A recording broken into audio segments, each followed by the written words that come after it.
नमस्कार। द्वीप दर्पण में आप सभी का स्वागत है। आज के मुख्य अंश। मुख्य निर्वाचन अधिकारी ने ITI का दौरा कर विद्यार्थियों और कर्मचारियों को संबोधित किया। अंतर्राष्ट्रीय महिला दिवस के उपलक्ष्य में मैराथन का हुआ आयोजन और नवनियुक्त अवर श्रेणी लिपिकों के लिए हिंदी कार्यशाला आयोजित। अब द्वीप दर्पण विस्तार से। अंडमान एवं निकोबार द्वीप समूह के मुख्य निर्वाचन अधिकारी BS जगलान ने कल औद्योगिक प्रशिक्षण संस्थान डॉलीगंज का दौरा किया। इस दौरान उन्होंने छात्रों और कर्मचारियों के साथ बातचीत की। उन्होंने सभी छात्रों को मतदान प्रक्रिया के महत्व पर संबोधित किया और उनसे लोकसभा चुनाव से पहले अपना नाम मतदाता सूची में शामिल कराने का अनुरोध किया। CEO ने आगे कहा कि वे केवल तभी मतदान कर सकते हैं यदि उनका नाम मतदाता सूची में है और इसीलिए मतदाता सूची में उनके नाम की जांच और सत्यापन करने का अनुरोध किया। यदि कोई छात्र 18 वर्ष से अधिक का है और अभी भी पंजीकृत नहीं है तो वे मतदाता हेल्पलाइन ऐप ऑनलाइन वेबसाइट के माध्यम से आवेदन कर सकते हैं। अपने सभी चुनाव संबंधी प्रश्नों के लिए टोल फ्री नंबर 1950 पर कॉल कर सकते हैं। CEO ने छात्रों को भारत निर्वाचन आयोग के विभिन्न IT अनुप्रयोगों के बारे में भी जानकारी दी। इसके अलावा उन्होंने वोटर हेल्पलाइन ऐप डाउनलोड करने का अनुरोध किया। साथ ही उन्होंने सभी युवा मतदाताओं से आगामी लोकसभा आम चुनाव में अपना वोट डालने का भी अनुरोध किया।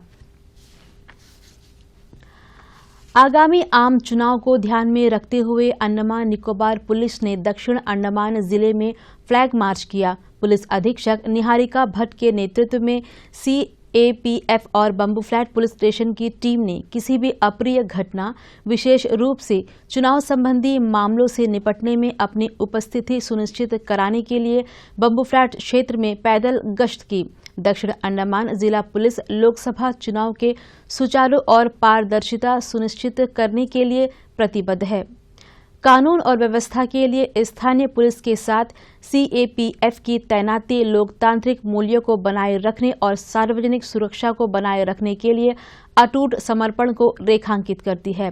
निरंतर समन्वय और सतर्कता के माध्यम से दक्षिण अंडमान जिला एक सफल और सुरक्षित चुनावी प्रक्रिया संचालित करने के लिए तैयार है। लोकसभा चुनाव को देखते हुए केंद्रीय सशस्त्र पुलिस बल की एक कंपनी को जिले के विभिन्न पुलिस स्टेशनों में रणनीतिक रूप से तैनात किया गया है। उनका प्राथमिक उद्देश्य फ्लैग मार्च क्षेत्र में गश्त और चेक पॉइंट स्थापित करने जैसी आवश्यक गतिविधियों का संचालन करके कानून और व्यवस्था बनाए रखना है, ताकि यह सुनिश्चित किया जा सके कि असामाजिक तत्व आगामी चुनाव को प्रभावित या प्रतिकूल रूप से प्रभावित न करे। इस महत्वपूर्ण अवधि के दौरान आम जनता की सुरक्षा को सर्वोपरि महत्व दिया गया है। पुलिस ने आम जनता से अनुरोध किया है कि वे स्वतंत्र और निष्पक्ष चुनाव का उल्लंघन करने वाली असामाजिक गतिविधियों से संबंधित जानकारी पुलिस के साथ साझा करें। सूचना देने वाले की पहचान गुप्त रखी जाएगी। समाज कल्याण निदेशालय द्वारा गैर सरकारी संगठन वित्तयू के सहयोग से अंतर्राष्ट्रीय महिला दिवस के उपलक्ष्य में आज महिलाओं के स्वास्थ्य तथा सशक्तिकरण के लिए मरीना पार्क से विज्ञान केंद्र तक मैराथन का आयोजन किया गया। इस मौके पर समाज कल्याण निदेशक डॉक्टर नितिन शाक्या, वित्तयू की अध्यक्षा VK मरियम बीबी तथा प्रतिभागी उपस्थित रहे। इस दौरान निदेशक डॉक्टर नितिन शाक्या ने मैराथन को झंडी दिखाकर रवाना किया।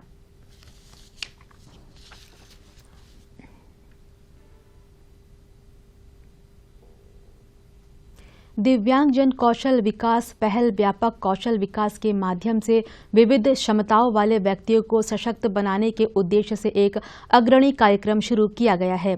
यह पहल समावेशिता के प्रति प्रतिबद्धता और इस विश्वास का प्रमाण है कि प्रत्येक व्यक्ति अपनी शारीरिक क्षमताओं की परवाह किए बिना एक पूर्ण और स्वतंत्र जीवन जीने का अवसर पाने का हकदार है।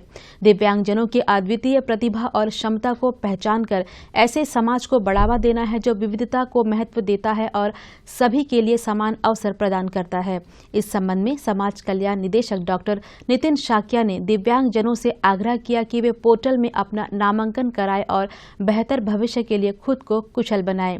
यह पोर्टल विविध क्षमताओं वाले व्यक्तियों की विशिष्ट आवश्यकताओं और शक्तियों को संबोधित करने के लिए डिजाइन किए गए अनुकूलित कौशल विकास कार्यक्रम प्रदान करता है। यह कार्यक्रम व्यावसायिक कौशल की एक विस्तृत श्रृंखला को शामिल करते हैं, जिससे यह सुनिश्चित होता है कि प्रतिभागियों को रोजगार और उद्यमिता के लिए व्यावहारिक विशेषज्ञता हासिल हो।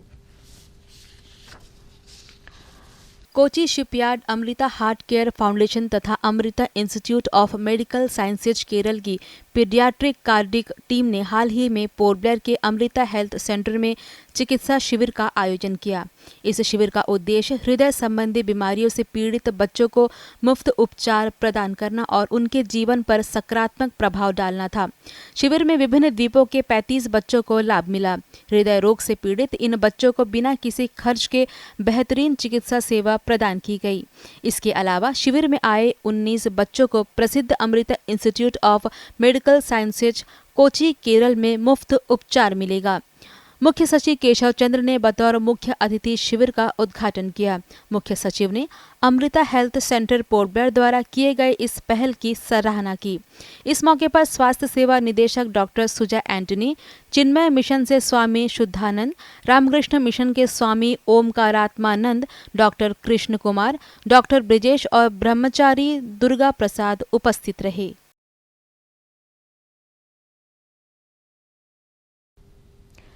अंडमान तथा निकोबार द्वीप समूह भोजपुरी समाज की ओर से अंतर्राष्ट्रीय महिला दिवस के उपलक्ष्य में कोड़ियाघाट समुद्र तट पर सफाई अभियान का आयोजन किया गया।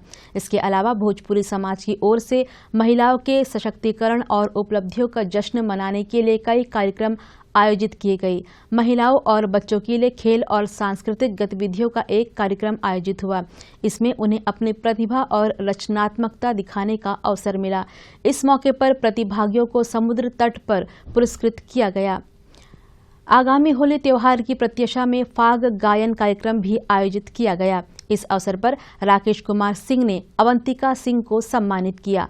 अवंतिका सिंह एक युवा लड़की है जो महिला सशक्तिकरण और लैंगिक समानता की मजबूत वकालत के लिए जानी जाती है। भोजपुरी समाज के अध्यक्ष रामप्यारे यादव ने महिला कार्यकारिणी सदस्यों के प्रयासों की सराहना की।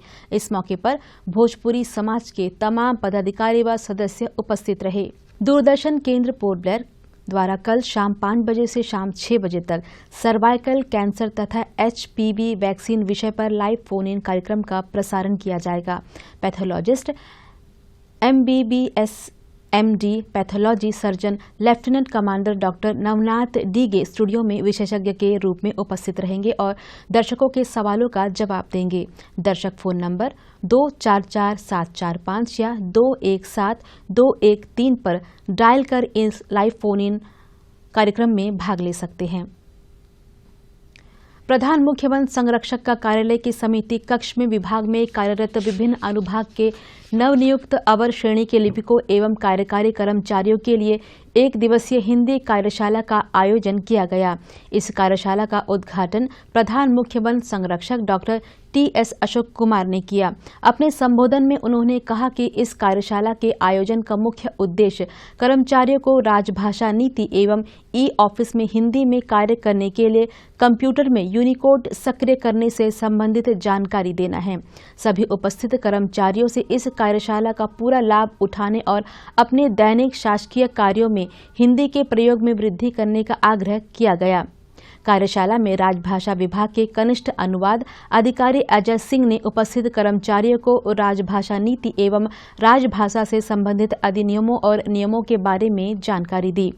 साथ ही वक्ता अजय सिंह ने कंप्यूटरों में यूनिकोड सक्रिय करने एवं शासकीय कार्यों में उपयोगी टूल्स के बारे में जानकारी दी। इस कार्यशाला में कुल 29 कर्मचारियों ने भाग लिया।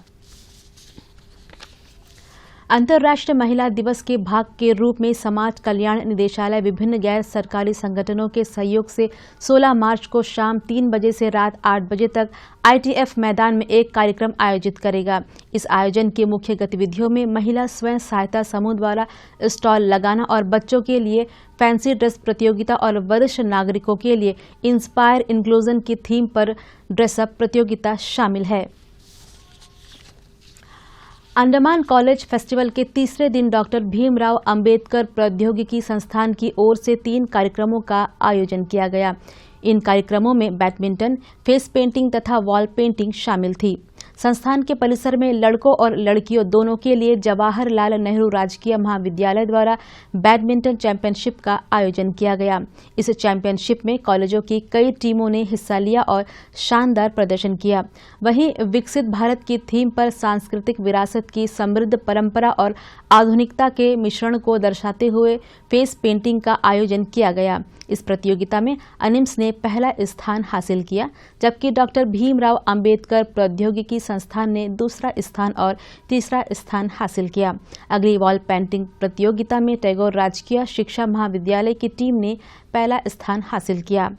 ITI की टीम दूसरा स्थान तथा अनिम्स की टीम ने तीसरा स्थान हासिल किया।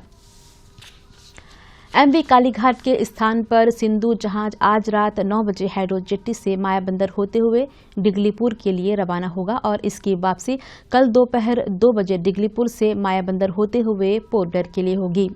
मायाबंदर और डिगलीपुर जाने वाले यात्रियों जिनके पास MV कालीघाट के टिकट हैं, उन्हें सलाह दी गई है कि वे जहाज पर चढ़ने से पहले हैडो जेट्टी पर किराए की अंतरराशि का भुगतान करके उसी टिकट के साथ सिंधु जहाज से यात्रा कर सकते हैं। और अब अंतरद्वीपीय जलयान यात्रा संबंधी सूचना। MV रंगत स्वराज द्वीप और लॉन्ग आइलैंड होते हुए रंगत की यात्रा पर कल सवेरे 6 बजे फिनिक्स बे जेट्टी से प्रस्थान करेगा और इसकी वापसी कल ही दोपहर 1 बजे उन्हीं रास्तों से होते हुए रंगत से पोर्ट ब्लेयर के लिए होगी। MV बाराटांग स्वराज द्वीप की यात्रा पर कल सवेरे 6:30 बजे फिनिक्स बे जेट्टी से प्रस्थान करेगा और इसकी वापसी कल ही सवेरे 9 बजे स्वराज द्वीप से पोर्ट ब्लेयर के लिए होगी। MV लॉन्ग आइलैंड शहीद द्वीप की यात्रा पर कल सवेरे 6:30 बजे फिनिक्स बे जेट्टी से प्रस्थान करेगा और इसकी वापसी कल ही सवेरे 8:45 पर शहीद द्वीप से पोर्ट ब्लेयर के लिए होगी।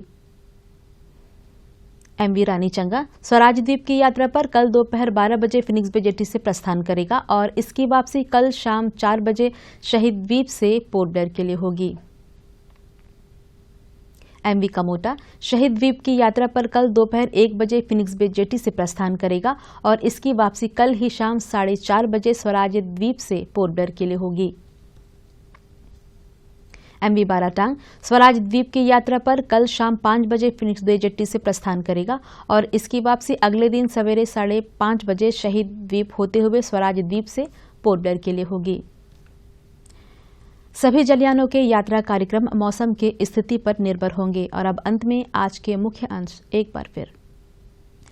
मुख्य निर्वाचन अधिकारी ने ITI का दौरा कर विद्यार्थियों और कर्मचारियों को संबोधित किया। अंतर्राष्ट्रीय महिला दिवस के उपलक्ष्य में मैराथन का हुआ आयोजन और नवनियुक्त अवर श्रेणी लिपिकों के लिए हिंदी कार्यशाला आयोजित। इसी के साथ ही आज का यह द्वीप दर्पण का कार्यक्रम यहीं पर समाप्त होता है। नमस्कार।